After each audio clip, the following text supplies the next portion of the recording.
warahmatullahi wabarakatuh. Perkenalkan, nama saya Rinsa Fitri. Di sini saya akan mempresentasikan artikel saya yang berjudul jual beli atau al-bai'. Pendahuluan.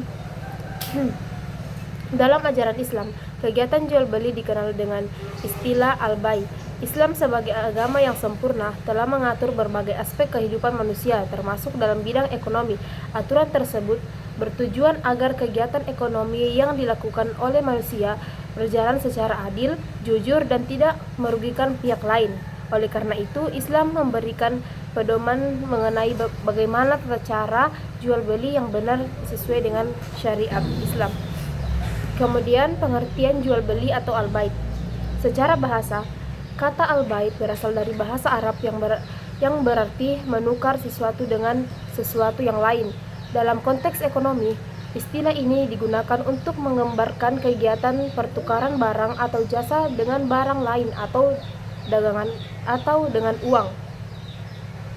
Sedangkan menurut istilah dalam ilmu fikih, jual beli adalah suatu akad atau perjanjian antara dua pihak, yaitu penjual dan pembeli, untuk menukar barang dengan harga tertentu yang disepakati bersama. Dalam transaksi tersebut terdapat kesepakatan antara kedua belah pihak tanpa adanya unsur paksaan. Dasar hukum jual beli dalam Islam. Salah satu dasar hukum jual beli terdapat dalam Quran surah Al-Baqarah ayat 275 yang menjelaskan bahwa Allah menghalalkan jual beli dan mengharamkan riba. Ayat ini menunjukkan bahwa kegiatan perdagangan diperbolehkan selama dilakukan dengan cara yang benar dan tidak melanggar aturan agama. Selain itu, terdapat pula hadis Nabi Muhammad SAW yang menjelaskan pentingnya kejujuran dalam berdagang.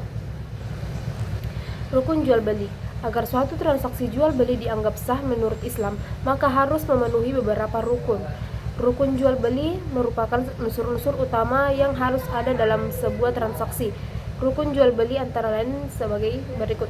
Yang pertama, penjualan dan pembelian. Penjualan dan pembelian adalah pihak yang melakukan transaksi jual beli. Keduanya harus memiliki kemampuan untuk melakukan akad, yaitu berakal sehat, balik, dan tidak berada dalam paksaan. Yang kedua, barang yang diperjualbelikan. Barang yang diperjualbelikan harus jelas jenisnya, bermanfaat, dan halal menurut syariat Islam. Yang ketiga, harga. Harga menurut nilai yang harus dibayarkan oleh pembeli kepada penjual sebagai imbalan atas barang yang dibeli.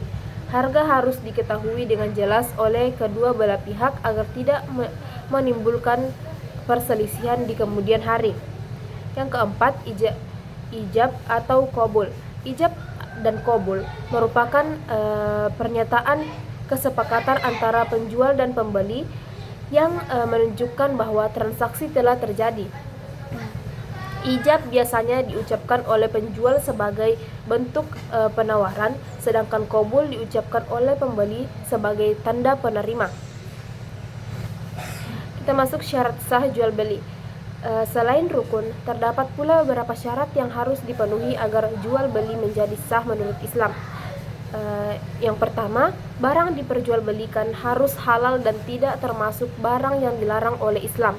Yang kedua, barang yang dijual harus jelas bentuk, jumlah, dan kualitasnya.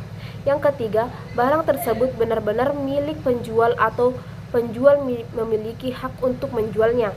Yang keempat, barang dapat diserahkan kepada pembeli. Yang kelima, harga barang harus diketahui dengan jelas oleh kedua belah pihak. Yang keenam, atau yang terakhir, transaksi dilakukan tanpa paksa dari pihak manapun. Apabila syarat-syarat tersebut tidak terpenuhi, maka transaksi jual beli dapat dianggap tidak sah menurut rukun hukum Islam. Etika jual beli dalam Islam. Islam tidak hanya mengatur hukum jual beli, tetapi juga mengatur etika atau sikap yang harus dimiliki oleh penjual dan pembeli dalam melakukan transaksi. Etika tersebut bertujuan agar kegiatan jual beli dapat berjalan dengan baik dan penuh keberkahan. Beberapa etika dalam jual beli antara lain, yang pertama, bersikap jujur dalam menjelaskan kondisi barang yang dijual. Yang kedua, tidak melakukan penipuan baik dalam kualitas barang maupun dalam timbangan. Yang ketiga, tidak mengambil keuntungan secara berlebihan yang dapat merugikan pembeli. Dan yang terakhir, bersikap ramah dan sopan dalam melayani pembeli, menempati janji yang telah disepakati dalam transaksi. Contoh jual beli dalam kehidupan sehari-hari. Dalam kehidupan sehari-hari, banyak sekali contoh praktik jual beli yang dilakukan oleh masyarakat. Misalnya, seseorang membeli makanan di warung, membeli pakaian di toko, atau melakukan transaksi di pasar. Semua kegiatan tersebut termasuk dalam kategori jual beli. Sebagai contoh, ketika seseorang membeli barang di warung sembako, penjual menawarkan beras dengan harga tertentu. Kemudian pembeli setuju untuk membeli dan membayar harga tersebut. Setelah pembayaran dilakukan, beras diberikan kepada pembeli. Proses tersebut merupakan contoh sederhana dari transaksi jual beli yang sah. Kesimpulannya, jual beli atau al-bai merupakan salah satu aktivitas ekonomi yang sangat penting dalam kehidupan manusia. Dalam Islam, jual beli diperbolehkan selama dilakukan sesuai dengan aturan dan prinsip syariat. Hal ini bertujuan agar kegiatan ekonomi berjalan secara adil, jujur, dan tidak merugikan pihak lain.